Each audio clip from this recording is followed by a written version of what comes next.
Hello! Welcome back to my channel.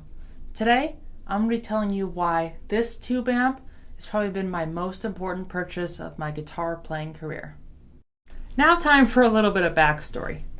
I recently purchased the Silvertone 1482 for about $200 off Facebook Marketplace after I've been using my dad's Crate 25 watt amp, that's a solid state, that he bought from the 90s for the past 5 or so years. Everybody always said that tube amps were good and all, but I didn't have tube amp money. I'm 21 and go to college. So when I found this on Facebook Marketplace with changed capacitors and tubes, I thought, well, why not try it? And I'm really glad I did. For some quick backstory on me, I've been playing guitar for right around 8 to 9 years. I'm primarily a slide/blues player, and I play in a two-piece band with my father. It's guitar, vocals, and drums, and usually I play some sort of humbucker or P90. Because of this slide play, the solid state sounds a little wonky when I'm using my Mustang with the P90 over there. So when I went to go try this out, I brought that guy.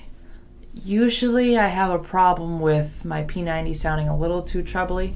Probably the reason is because I wired it wrong, or did some sort of mistake. But it works fine most of the time. But when it doesn't, it really hurts. So when I brought it over to try this, it was pretty instantaneous, the difference that whatever's in here makes. There's just such a dynamic change.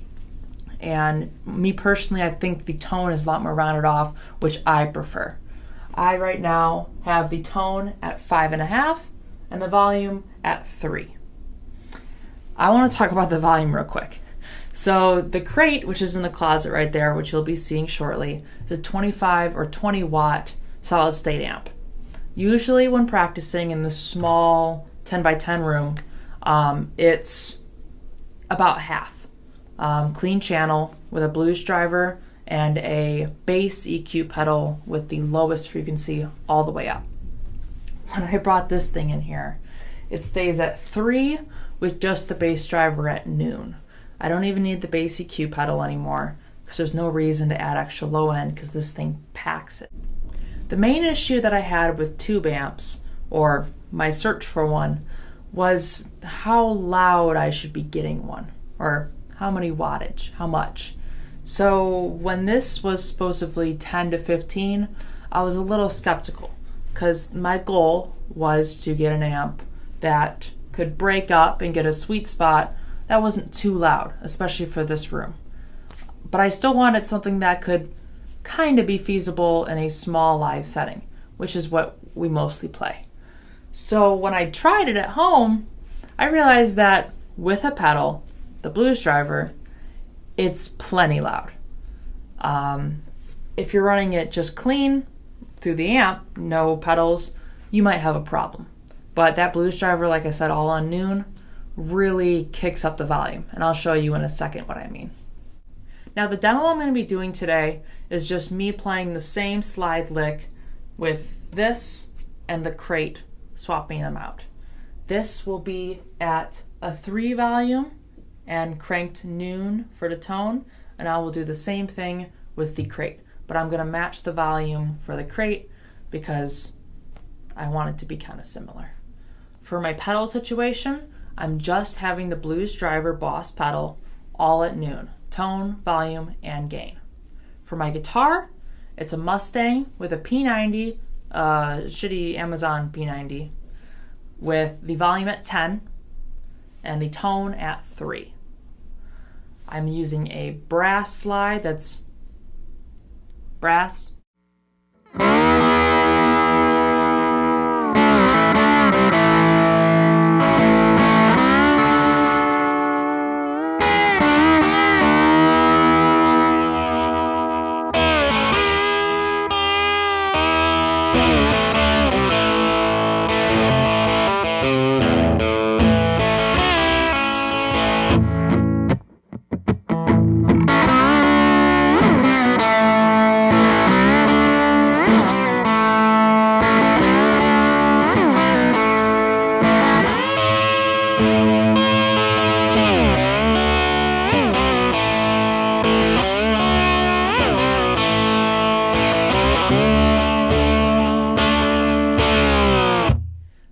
Hopefully that wasn't copyrighted. That was Memo from Turner by Mick Jagger with Ry Cooder on slide. It's a really great song. Thanks, Dad. And I think the tone is so perfect with this amp. And I'm really glad that I was able to show you the difference between these two and hopefully inspire some other people to save up a little dough to shell out some money on an amp. Again, this is a 1965 Silvertone 1482, and you can definitely find them or anything like that for relatively cheap compared to what a $700 Blues Junior would give you. Obviously, they're not too reliable if you're taking them on like worldwide tours, but for a gig a month in your town, I think it's just fine. People complain about the construction of it. I don't think it's too bad at all. It's all right. I wouldn't trust the handle, but mine is all right feeling so far. If something happens, I'll make an update. But I hope you guys enjoyed this video. I hope it was somewhat informative, and I hope you guys stick around for more of my stuff. Thanks.